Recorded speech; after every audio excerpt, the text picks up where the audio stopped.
Hello दोस्तों, wifi edu channel पर आपका बहुत बहुत स्वागत है। आज हम राज्य के नीति निर्देशक तत्वों के बारे में वर्णन किया जा रहा है। राज्य के नीति निर्देशक तत्व जो है ये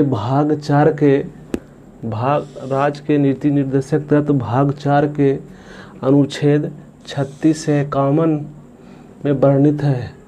राज्य के नीति निर्देशक तत्व भाग 4 के अनुच्छेद 36 से 51 में वर्णित है। यह आयरलैंड से लिया गया है। राज्य के नीति निर्देशक तत्व किस देश से लिया गया है? तो यह आयरलैंड से लिया गया है। यह न्यायालय द्वारा लागू नहीं किया जा सकता है।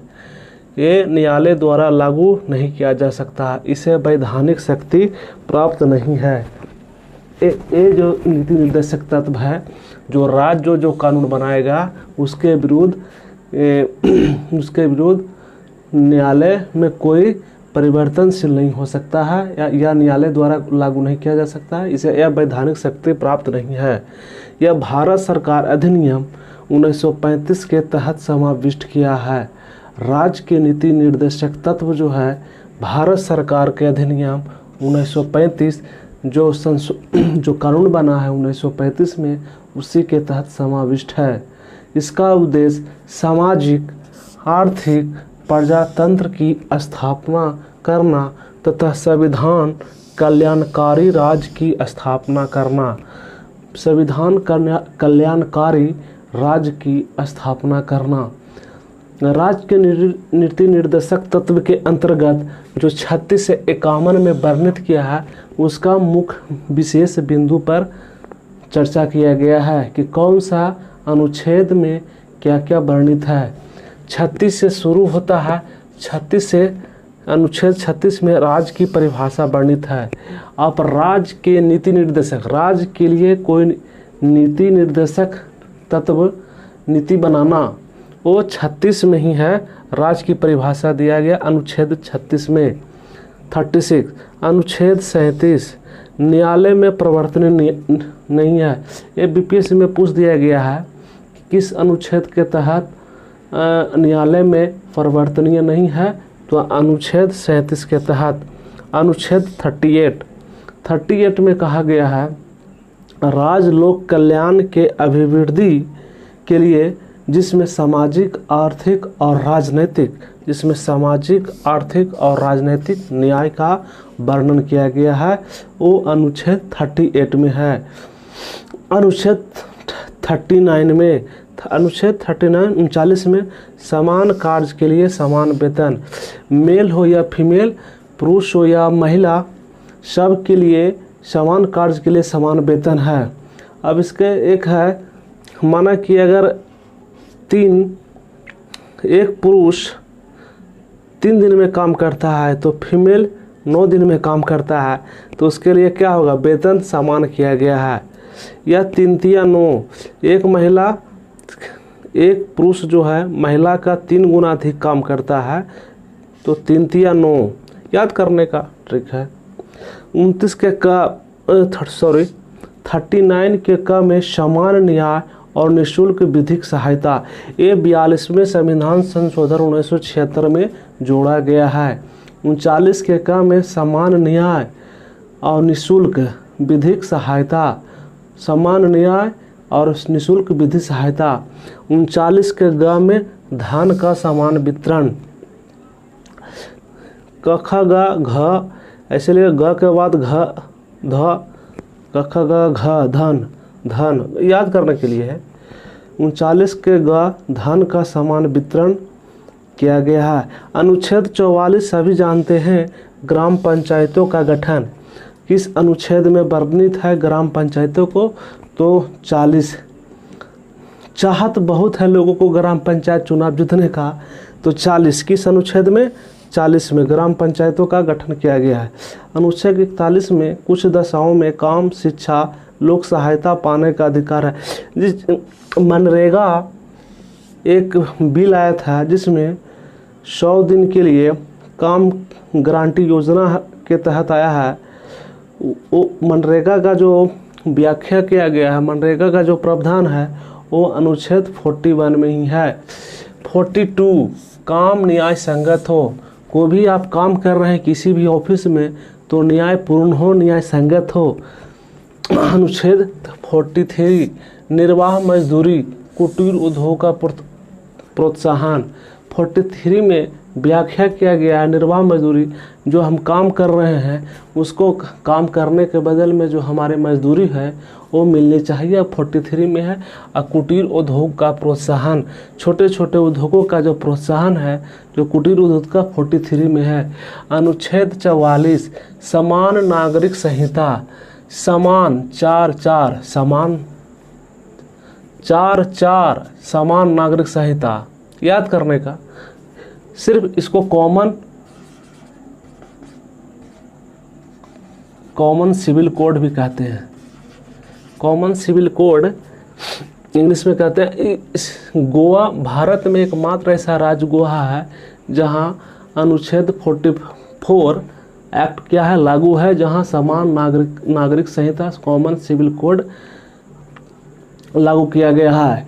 और यही एक चर्चा में था कि पूरे देश में ही क्यों नहीं 44 अनुच्छेद 44 एक्ट पारित किया जाए, जिसमें सभी व्यक्ति चाहे अमीर हो गरीब हो, ऊंच हो नीच हो, अल्पसंख्यक हो बहुसंख्यक हो, सब के लिए एक कानून का प्रावधान है, वो अनुच्छेद 44 में है। लेकिन ये न्यायालय द्वारा क्या है, परिवर्तन नहीं है, लागू नहीं किया जा सकता है। इसी के लिए ये अभी एक्ट वैधानिक रूप नहीं लिया है। अनुच्छेद 45 में 6 वर्ष की कम आयु को बच्चों को शिक्षा प्रदान करना, वो 45 में है। अब 44 में समान नागरिक संहिता, 45 में 6 वर्ष से कम आयु के बच्चों को शिक्षा देना।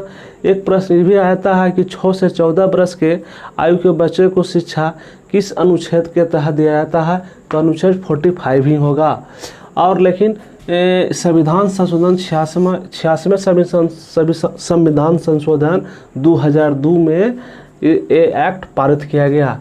अब देखिए अनुच्छेद 46 में अनुसूचित जाति जनजाति के लिए शिक्षा आर्थिक सामाजिक न्याय देना, ये 46 में है, ये 46 में। अब अनुसूचित जनजाति के लिए अगर शिक्षा मिलेगा, आर्थिक मिलेगा, सामाजिक न्याय मिलेगा, तब 47 में क्या करेगा, मद निषेध, वो शराब नहीं पिएगा। तब 46 में क्या करेगा, जब उनको सामाजिक आर्थिक शिक्षा मिलेगा अनुसूचित जाति जनजाति को, तो ज़्यादा लोग इसी वर्ग के लोग हमारे देश में मदपान का सेवन करते हैं।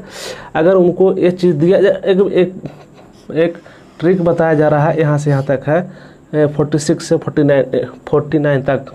अनुसूचित जनजाति को शिक्षा आर्थिक और सामाजिक न्याय मिलेगा तो क्या करेगा, मद निषेध नहीं करेगा, मदपान नहीं करेगा, तो क्या करेगा, पोषाहार करेगा, बढ़िया भोजन करेगा। तब बढ़िया भोजन होगा तो क्या होगा, स्वास्थ्य होगा।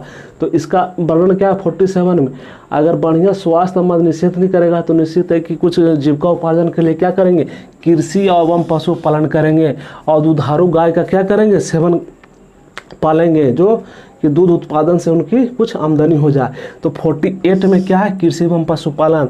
अब 48 के काम में पर्यावरण, अगर कृषि हम पशुपालन करेंगे तो उसके लिए हम पर्यावरण के संरक्षण करेंगे, जो हमारे मवेशी को खाने के लिए भोजन उपलब्ध होगा।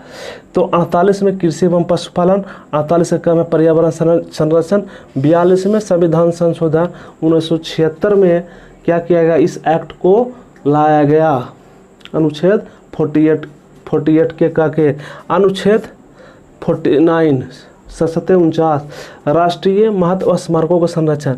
जब देखिए एक अनुसूचित जाति 46 में है, अगर उनको शिक्षा आर्थिक सामाजिक न्याय मिलेगा तो क्या करेंगे, वो मदपान नहीं करेंगे, वो क्या करेंगे, बढ़िया भोजन करेंगे और उनका स्वास्थ्य बढ़िया रहेगा।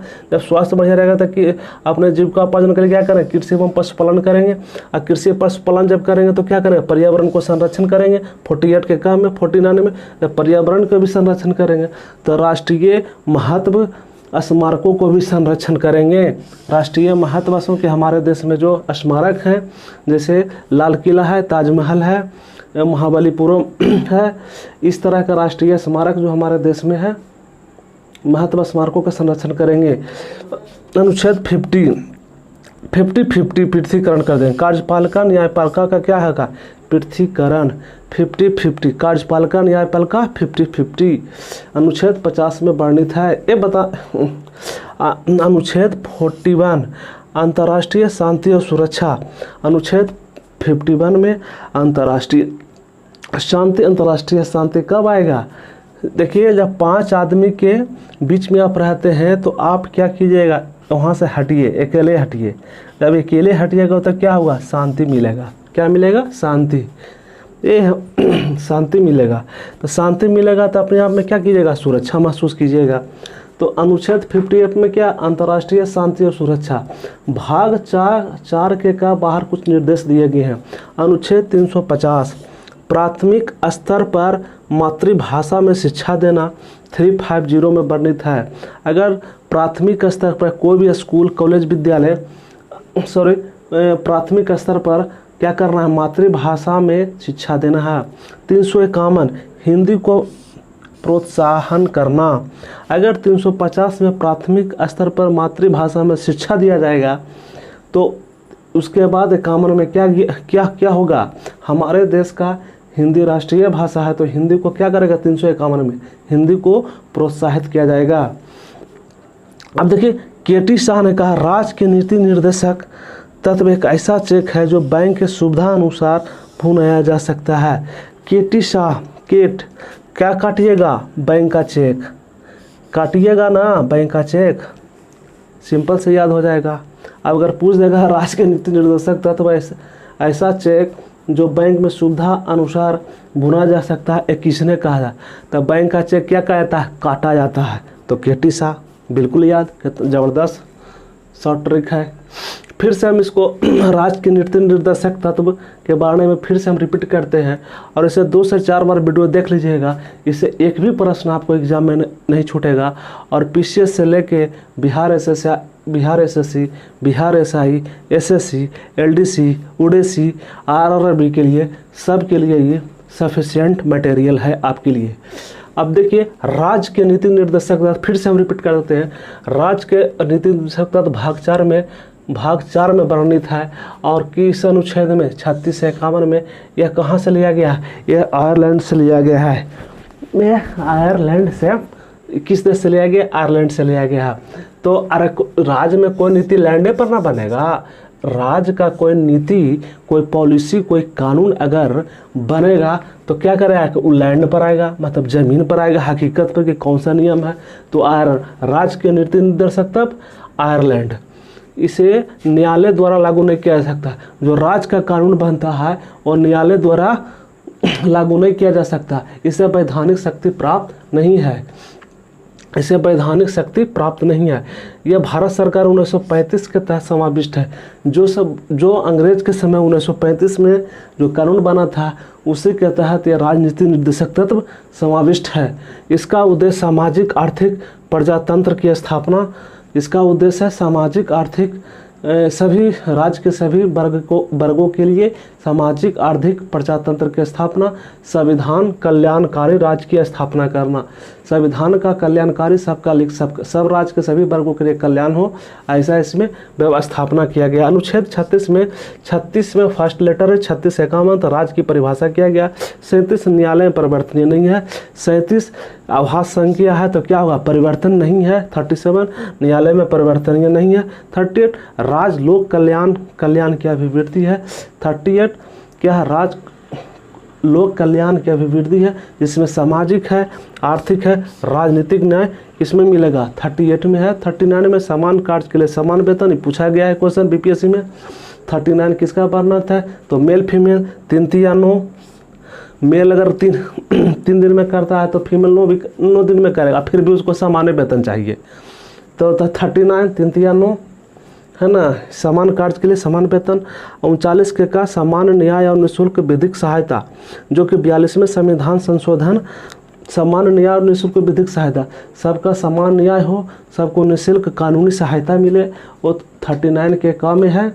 39 के ग में धन का समान वितरण हो, सभी वर्गों में समान तरह से धन का समान वितरण होना चाहिए, जिसमें किसी भी वर्ग के लिए कोई तरह का आर्थिक कष्ट न हो। 40 ग्राम पंचायतों का गठन, चाहत होता है ग्राम पंचायत में चुनाव लड़ने का, गांव में लोगों का बहुत बड़ा जुनून होता है कि ग्राम पंचायत का गठन, तो चाहत क्या है, 40 ग्राम पंचायतों का गठन है। 41 कुछ दशाओं में काम, शिक्षा, लोक सहायता पाने का अधिकार है। मनरेगा अनुच्छेद 41 में ही वर्णित किया गया है, जो 100 दिन का रोजगार गारंटी स्कीम है। 41 में 42 में काम न्याय संगत हो, कोई भी काम कोई भी व्यक्ति करे न्यायपूर्ण ढंग से करे, वो 42 में है। 43 में निर्वाह मजदूरी, जो भी कोई मजदूर काम कर रहे हैं उसको मजदूरी मिलनी चाहिए, और कुटीर उद्योग का प्रोत्साहन मिलना चाहिए। 43 में 44 44 44 समान है। 44 समान नागरिक संहिता, सिर्फ एक गोवा में एक्ट लागू है, कॉमन सिविल कोड समान है, तो 4 भी है, 4 तो दोनों समान है, 4 तो 44 समान नागरिक संहिता। अनुच्छेद 45 6 वर्ष से कम आयु को शिक्षा प्रदान करना, ये सब 86वें संविधान संशोधन 2002 में लागू किया गया है। और 6 वर्ष से 14 वर्ष के बच्चों को निःशुल्क शिक्षा देना, ये अनुच्छेद 45 में ही वर्णित है। अनुच्छेद 46 अनुसूचित जनजाति को शिक्षा, आर्थिक सामाजिक न्याय देना। अब 46 से शुरू करिए 49 तक एक कोड बनाइए कि अगर अनुसूचित जनजाति को शिक्षा, आर्थिक रूप से सामाजिक न्याय मिल जाएगा तो क्या करेगा, शराब नहीं पिएगा, तो भोजन बढ़िया करेगा, तो स्वास्थ्य भी बढ़िया रहेगा। तो अनुच्छेद 48 में अगर स्वास्थ्य बढ़िया रहेगा तो क्या करेंगे, कृषि और पशुपालन का काम करेंगे, गाय का सेवा करेंगे, दुधारू गाय का पालन करेंगे। 48 में है, 48 के 8 में जब कृषि का करेंगे तो कृषि के बाद ही पर्यावरण का काम आता है कि संरक्षण करना। 42वें संविधान 1976 में से एक्ट लागू किया गया। अनुच्छेद 49 संसद 49, तब क्या करेंगे, जब पर्यावरण संरक्षण करेंगे तो राष्ट्रीय महत्व को भी के बारे में भी समझेंगे कि राष्ट्रीय महत्व का स्मारक है, उसका क्या करें, संरक्षण करेंगे, सुरक्षा करेंगे। ये 49 में है। अब पृथ्वीकरण 50-50, तो कार्यपालिका न्यायपालिका को क्या करेंगे, 50-50 क्या करेंगे, पृथ्वीकरण कर देंगे, अलग अलग करना।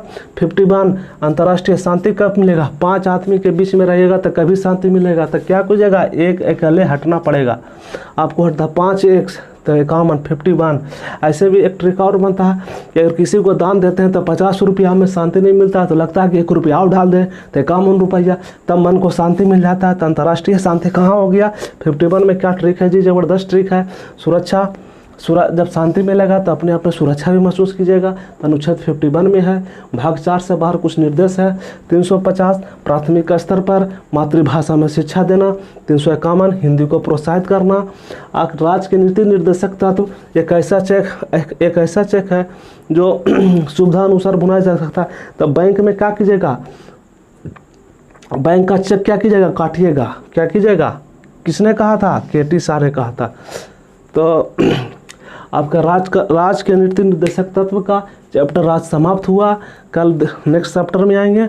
वाईफाई ईडू स्टडी चैनल पर आपका बहुत बहुत स्वागत है। आप सब्सक्राइब कीजिए, लाइक कीजिए, कमेंट कीजिए। अगर कोई आपके मन में कोई दुविधा हो तो आप ज़रूर हमें कमेंट करके बताइए क्या करना नहीं चाहिए। इसी के साथ बहुत बहुत धन्यवाद।